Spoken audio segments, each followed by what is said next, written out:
Dear students, we are going to start a very important point related to electricity, that is Ohm's law. Ohm's law gives the relationship between current and potential difference.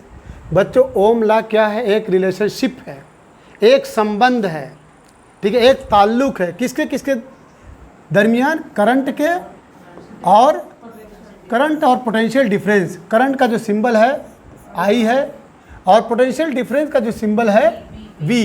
तो Ohm's law जो है I और V के बीच में एक संबंध है, एक रिलेशनशिप है। अकॉर्डिंग टू ओम्स लॉ के मुताबिक एट कांस्टेंट टेम्परेचर, अगर टेम्परेचर कांस्टेंट है तो द करंट, अब देखिए ये मेन डिफिनीशन है, the current flowing through a conductor. अगर आपके पास कोई कंडक्टर है तो इसके अंदर जो करंट फ्लो कर रहा है, करंट जानते ही है, the flow of electron, the motion of electron, ठीक है, in a circuit is called current. Clear? तो इसके अंदर जो करंट फ्लो कर रहा है, फ्लो कर रहा है, तो ये राइटर बोला है इज डायरेक्टली प्रोपोर्शनल। वो किसके हिसाब से होता है? To the potential difference. वो पोटेंशियल डिफरेंस के हिसाब से होता है अक्रॉस इट्स एंड। इसके जो एंड सिरे पे पोटेंशियल डिफरेंस जो अप्लाई है उसी के हिसाब से माना जाता है। ओम्स लॉ क्या कहता है? ओम लॉ ये कहता है कि किसी सर्किट के अंदर जो करंट फ्लो कर रहा है, जो करंट जा रहा है, जो इलेक्ट्रॉन इसमें से पास कर रहा है, वो किसके हिसाब से है? पोटेंशियल डिफरेंस के हिसाब से। यानी आई प्रोपोर्शनल है किसके? वी के हिसाब से। करंट का सिंबल क्या है? आई है, पोटेंशियल डिफरेंस का सिंबल वी है। तो वही है ओम्स लॉ। क्या है? ओम्स लॉ एक रिलेशन है, एक रिलेशनशिप है किसके किसके बीच? करंट और पोटेंशियल डिफरेंस के। अब डिफिनीशन क्या है कि ओम लॉ की डिफिनीशन में है कि अगर टेम्परेचर कांस्टेंट है तो जो कंडक्टर के अंदर, ठीक है, करंट फ्लो कर रहा है वो किसके हिसाब से? Potential difference. इसका मतलब है कि अगर पोटेंशियल डिफरेंस बढ़ाओगे तो करंट क्या होगा? बढ़ेगा। अगर पोटेंशियल डिफरेंस घटाओगे तो करंट घटेगा। ये इसका मतलब होता है, याद रखना। प्रोपोर्शनल आई प्रोपोर्शनल वी का मतलब है कि अगर क्या नाम है पोटेंशियल डिफरेंस 5 वोल्ट है तो करंट भी कितना होगा? 5 एम्पियर होगा। क्लियर? अगर पोटेंशियल डिफरेंस 10 है तो करंट भी क्या? इसी के हिसाब से ये बढ़ाओगे तो ये बढ़ेगा, ये घटाओगे तो ये घटेगा। क्लियर? अब इसके बाद if I is the current, I current का सिंबल है, ये अगर फ्लो कर रहा है किसी कंडक्टर के अंदर एंड वी जो है पोटेंशियल डिफरेंस है या वोल्टेज है, तो अकॉर्डिंग टू ओम्स लॉ देखिए आई प्रोपोर्शनल वी। अब इसको आप ऐसे भी लिख सकते हैं, आई प्रोपोर्शनल वी तो वी प्रोपोर्शनल आई। अब फिजिक्स के अंदर ये प्रोपोर्शनलिटी का जो सिंबल है, इस सिंबल को क्या कहते हैं? प्रोपोर्शनल। इसके सिंबल को हटाया जाता है तो एक कांस्टेंट लाया जाता है, v बराबर v equal to R I. यही r आपका क्या है? r इज कांस्टेंट, जिसका नाम रेसिस्टेंस है। r को क्या कहा जाता है? रेसिस्टेंस कहा जाता है ऑफ द कंडक्टर। रेसिस्टेंस का मतलब होता है किसी चीज़ को रोकना, ठीक है, ऑब्स्ट्रक्शन, ठीक है, रुकावट। अब जब इलेक्ट्रॉन चलता है तो जाहिर सी बात है दूसरे इलेक्ट्रॉन से टकराएगा, ठीक है, एटम से टकराएगा, उसके बाद आयन से टकराएगा, तो वो रुकता है। तो ये आर किसका सिंबल है? रेजिस्टेंस का। The value of this constant, इसकी जो वैल्यू है वो डिपेंड करती है ऑन द नेचर पे, लेंथ पे, एरिया ऑफ क्रॉस सेक्शन पे और टेम्परेचर पे। ये वेरी वेरी इंपॉर्टेंट है, याद रखिएगा कि तार का नेचर कैसा है, मटेरियल का नेचर कैसा है, तार लंबा है कि छोटा है, उसका एरिया, तार का मुंह का जो ये क्रॉस सेक्शन एरिया नहीं है ये छोटा है कि बड़ा है, और कंडक्टर का टेम्परेचर क्या, इन चीज़ों पे ये आर की वैल्यू डिपेंड करती है। कौन कौन? Nature, length, area of cross section और टेम्परेचर। ये आपको याद रखना है कि आर की वैल्यू किन चीज़ों पे डिपेंड है? तार की लंबाई पे, कन्फर्म, तार का जो क्रॉस सेक्शन एरिया है उसके एरिया पे, उसके बाद नेचर पे और टेम्परेचर पे। ये दोनों एक जैसा लग रहा है, नेचर और टेम्परेचर। अब इसके बाद इस फार्मूले को, इस इक्वेशन को आप ऐसे भी लिख सकते हैं, v बराबर आर आई आई को यहाँ से हटाएंगे तो नीचे आ जाएगा, तो V upon I is equal to R. अब आर को आप ऐसे भी डिफाइन कर सकते हैं कि ratio of potential difference to the ratio of potential difference to the electric current is called resistance. चलिए यहाँ पे V upon I is equal to R हो गया, V is equal to potential difference है, I is equal to current है, R resistance है जो constant होता है।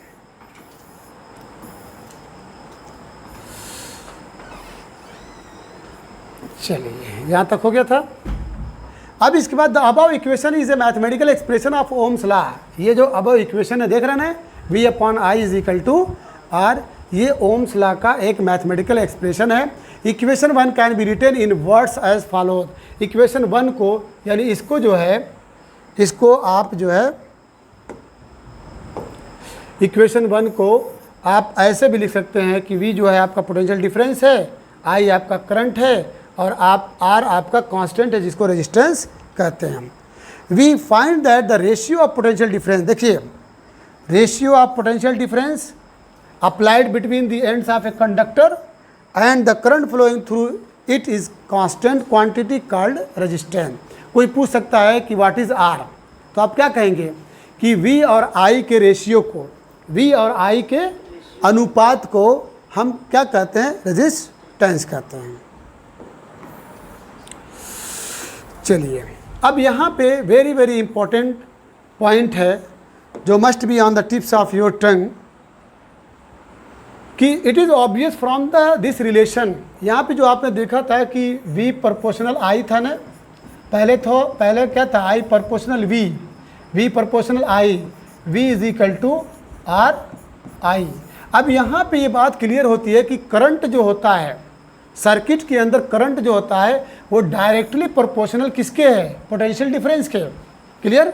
और दूसरा पॉइंट ये क्लियर होता है कि द करंट जो है इन्वर्सली प्रोपोर्शनल है किसके, रेजिस्टेंस के। बहुत ध्यान से देखिएगा, V प्रोपोर्शनल I है, उसके बाद फिर क्या लिखेंगे, V बराबर R I। ठीक है। अगर आप I को निकालना चाहते हैं, खाली I को, तो इम्प्लाई दैट यू में right I equal V upon R। इसका मतलब क्या होता है बच्चों, इम्प्लाई दैट I जो है ये इन्वर्सली प्रोपोर्शनल है किसके, 1 अपॉन R के। इसको कहते हैं इन्वर्सली प्रोपोर्शनल। अगर नीचे डिनोमिनेटर के फॉर्म में आ रहा है तो वो इन्वर्सली प्रोपोर्शनल है। इसको क्या बोलेंगे, inversely proportional, inversely proportional, inversely proportional. ठीक है। इसका मतलब क्या होता है कि अगर रेजिस्टेंस बढ़ेगा, इसका मतलब क्या होता है, अगर रेजिस्टेंस बढ़ेगा तो करंट घटेगा, अगर रेजिस्टेंस घटेगा तो करंट बढ़ेगा। क्लियर। कहने का मतलब ये है कि अगर तार के अंदर तुम रोकोगे किसी चीज़ से, किसी चीज़ को रोकोगे तो कैसे जाएगा आगे। तो इसका मतलब अगर रेजिस्टेंस का मतलब रुकावट। अगर तार, जैसे मान लीजिए पानी बहता हुआ चला आ रहा है, उसको आप किसी चीज़ से रोकेंगे तो पानी जाएगा, नहीं जाएगा। उसी तरह से अगर ये आपकी सर्किट है, ये आपकी सर्किट है, इसके अंदर एक इलेक्ट्रॉन है, ठीक है, अगर आप इसको रोकेंगे तो उसका मोशन जो है रुकेगा। तो रेजिस्टेंस अगर बढ़ाएंगे तो I घटेगा, रेजिस्टेंस घटाएंगे तो I बढ़ेगा। क्लियर। तो यहीं पे कर the current is inversely proportional to resistance. Current जो होता है वो रेजिस्टेंस के व्युत्क्रमानुपाती होता है, उल्टा होता है। ये बढ़ाओगे तो ये घटेगा, ये घटाओगे तो ये बढ़ेगा। अब इसके बाद since the current is directly proportional, चूँकि करंट जो है डायरेक्टली, अच्छा ये इसको डायरेक्टली प्रोपोर्शनल कहते हैं। क्या कहते हैं, डायरेक्टली प्रोपोर्शनल। डायरेक्टली प्रोपोर्शनल का मतलब ये होता है कि अगर ये बढ़ेगा तो ये भी बढ़ेगा, ये घटेगा तो ये भी घटेगा। एक चीज़ याद रखिएगा, डायरेक्टली प्रोपोर्शनल का मतलब ये होता है अगर ये वाला पार्ट बढ़ेगा तो ये वाला पार्ट भी बढ़ेगा, ये वाला पार्ट घटेगा तो ये वाला पार्ट भी घटेगा। लेकिन इन्वर्सली प्रोपोर्शनल में ये बढ़ेगा तो ये घटेगा, जस्ट उसके अपोजिट होता है। उसके बाद यहाँ पे since the current is directly proportional to the potential difference, चूँकि करंट जो है पोटेंशियल डिफरेंस के बिल्कुल क्या नाम है अनुक्रमानुपाती होता है, उसके हिसाब से होता है। इट मीन्स इसका मतलब ये होता है कि if the potential difference across the ends of a conductor, अगर पोटेंशियल डिफरेंस डबल कर दोगे, क्या कर दोगे, डबल कर दोगे, तो करंट जो उसके अंदर फ्लो कर रहा है इट गेट्स आल्सो डबल्ड, वो भी डबल हो जाएगा। कन्फर्म? अगर क्या नाम है पोटेंशियल डिफरेंस को तुम डबल कर रहे हो तो करंट भी क्या हो जाएगा, डबल हो जाएगा।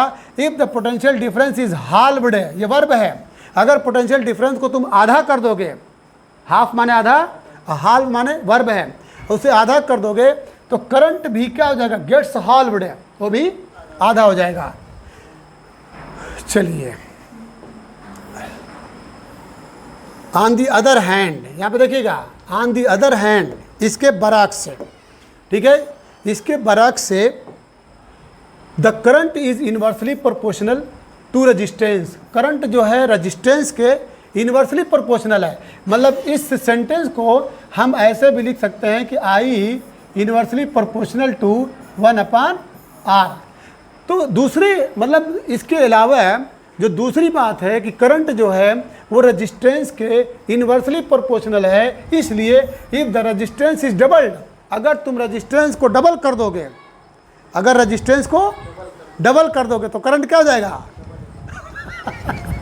देख लीजिए, ऐसे ऐसे पढ़ोगे तो काम चल जाएगा। हाँ, कह रहा है कि उल्टा हो रहा है, आधा हो जाएगा, तब पूरा होश में रखो।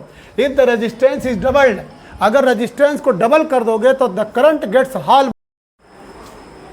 हाँ, तो बच्चों बात ये हो रही थी कि अगर रेजिस्टेंस को तुम डबल करोगे, देखो कैसे डबल हो रहा है, बहुत ध्यान से देखो, आई इन्वर्सली प्रोपोर्शनल 1/, इसको आर को 2r कर दो, आर को क्या कर दिए, तो इसका मतलब 1/2 आ रहा है कि नहीं आ रहा है। तो जब आर को 2r करोगे तो आई क्या हो जाएगा, आधा हो जाएगा। कन्फर्म?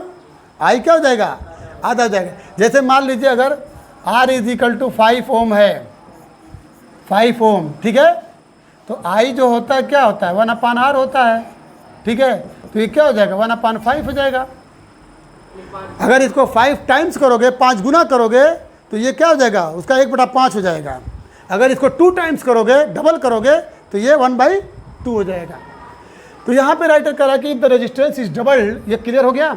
अगर रेजिस्टेंस को तुम डबल करते हो तो करंट गेट्स हाल्व्ड, करंट जो है उसका आधा हो जाएगा। इफ द रेजिस्टेंस इज हाल्व्ड, उल्टा, अगर करंट को तुम आधा कर दोगे, अरे सॉरी, रेजिस्टेंस को तुम आधा कर दोगे तो करंट क्या हो जाएगा। देखिए, आई प्रोपोर्शनल 1/r है, तो किया क्या जा रहा है कि r is equal to r/2, यही तो किया जा रहा है, रेजिस्टेंस को आधा किया जा रहा है। तो आई प्रोपोर्शनल 1/r/2, ये फटाक से ऊपर भाग जाएगा, तो this will become what, I inversely proportional 2/r, क्या हो जाएगा, डबल हो जाएगा। क्लियर? तो बच्चों यहाँ तक बात हुई कि इफ़ द रेजिस्टेंस इज हाल्व्ड, अगर तुम रेजिस्टेंस को, ठीक है, आधा करोगे तो करंट क्या हो जाएगा, डबल हो जाएगा। 10 इस तरीके से strength of an electric current, electric current की जो स्ट्रेंथ है, उसकी जो शक्ति है, उसकी जो ताकत है किसी दिए हुए कंडक्टर के अंदर, वो डिपेंड करती है ऑन 2 फैक्टर्स, दो जो है कारक पे, 2 फैक्टर पे डिपेंड करती है। एक का नाम है पोटेंशियल डिफरेंस और दूसरे का नाम है resistance of the conductor. We will now discuss the electrical resistance of a conductor in detail. अब